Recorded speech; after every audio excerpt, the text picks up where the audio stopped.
آج دنیا کے اوپر جتنے بھی مذاہب پائے جاتے ہیں، الہامی مذاہب، وہ یہ دعویٰ نہیں کر سکتے کہ ہمارے پیغمبر کی پوری تعلیمات اصل شکل میں ہمارے پاس موجود ہیں۔ تغیر ہو چکا ہے، تبدیلی لائی جا چکی ہے، لیکن قرآن مجید اپنے اصل الفاظ کے ساتھ زیر و زبر کے تبدل کے بغیر صدیاں گزرنے کے بعد آج بھی اسی طرح موجود ہے۔ تو ان روشنیوں کے ہوتے ہوئے، ان اجالوں کے ہوتے ہوئے اگر ہم اندھیروں میں رہیں تو پھر ہمیں ان حالتوں کے اندر ڈال دیا جائے گا آج جس حالت کے اندر ہم موجود ہیں۔ اگر کسی کے پاس ہدایت کا نصاب موجود نہ ہو اور وہ بھٹک جائے تو اس کے بھٹکنے کا تو پھر بھی جواز ہوتا ہے کہ ان کے پاس کچھ تھا نہیں، ہادی نہیں تھا، راہبر نہیں تھا، اندھیرا تھا، چراغاں نہیں تھا، تو بھٹک گئے۔ ایک نابینا کسی کنویں میں گر جائے تو لوگ اس کو نکالنے کی کوشش کرتے ہیں، اس کو کوستے نہیں ہیں،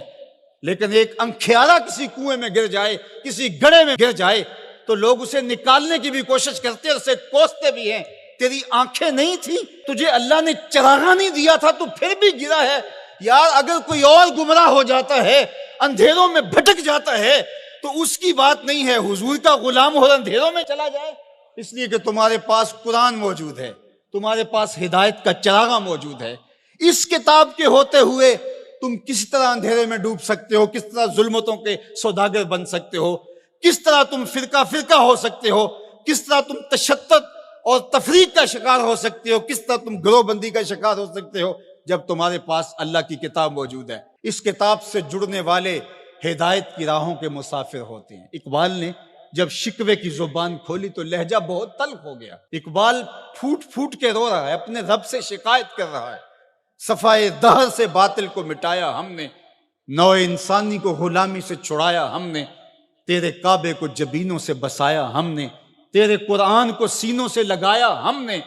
پھر بھی ہم سے گلا ہے کہ وفادار نہیں، ہم وفادار نہیں، تو بھی تو دلدار نہیں۔ کہا کہ مالک ہم نے کیا کیا نہیں کیا، جنگوں کی مصیبتیں سہی، تکلیفوں سے گزرے، اذیتیں سہی، تیرے نام پہ تلوار اٹھائی، جنگ و جدل کے بازار گرم ہوئے، ہم نے جگر پارے دیے شہادت کے لیے،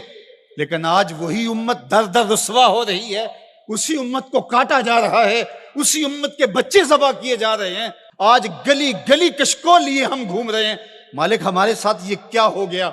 تو جواب آیا تو سارا نشہ اتر گیا۔ جواب انہی لفظوں میں صرف صیغہ بدلتا ہے۔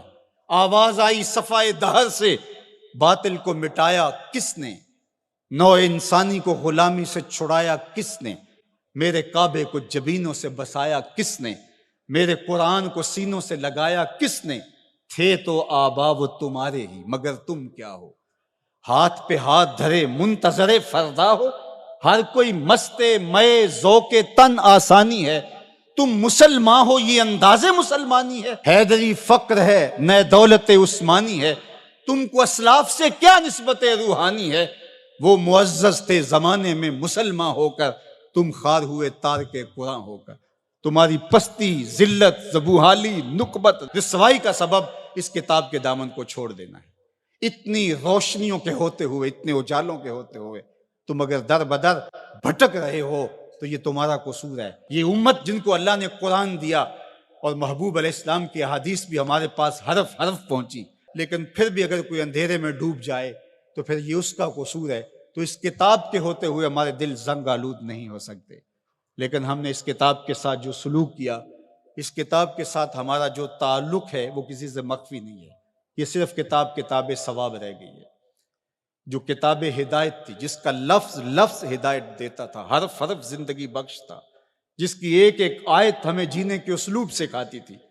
اس کتاب کو سینے سے لگا کر کے اور اپنے پیغمبر کی راہوں پہ چل کے ہم پوری دنیا کو اصول و ضوابط دینے تھے اور ان کو جینے کے ڈھب سکھانے تھے۔ کنتم خیر امت اخرجت للناس، فرمایا کہ تمہیں تو لوگوں کے لیے ہم نے نکالا تھا، تم نے تو کائنات کی رہنمائی کرنی تھی، تم تو زمانے کی قیادت کرنی تھی، لیکن آج ہے رسوا زمانے میں کلاہ لالا رنگ، جو سراپا نازتے ہیں آج مجبور نیاز، رو رہے ہیں آج وہ دشت جنوں پرور جہاں، رقص میں لیلا رہی لیلا کے پروانے رہے، خیر تو ساکی سہی لیکن پلائے گا کسے، اب نہ میں کش رہے باقی نہ میں خانے رہے۔ آج ہم گلی گلی رسوائیوں کی داستان لیے پھرتے ہیں، پوری دنیا کے اوپر ایک انچ جگہ بھی ایسی نہیں جہاں آتش و آہن برستا ہو اور وہ زمین کو فار کی ہو۔ جہاں بھی خون گرتا ہے نسب پوچھو تو وہ مسلمان کا خون ہو، وہ افغانستان میں ہو، وہ سیریا میں ہو، وہ یمن میں ہو، وہ عراق میں ہو، وہ کشمیر میں ہو، وہ القدس میں ہو، جہاں بھی بہتا ہوا خون دکھائی دیتا ہے وہ اس امت مرحوم کا خون بہتا دکھائی دیتا ہے، اس لیے کہ ہم نے اس قرآن کو چھوڑ دیا۔ یہ ہمارے اعمال کی سزا ہے، بد اعمالیوں کی سزا ہے کہ آج دشمن کو ہمارے اوپر مسلط کر دیا گیا اور ہمیں رسوائی اور ذلت کے کار مذلت میں ڈال دیا گیا۔ لیکن افسوس یہ ہے کہ اس کے باوجود بھی ہم سنبھلنے کے لیے تیار نہیں ہیں۔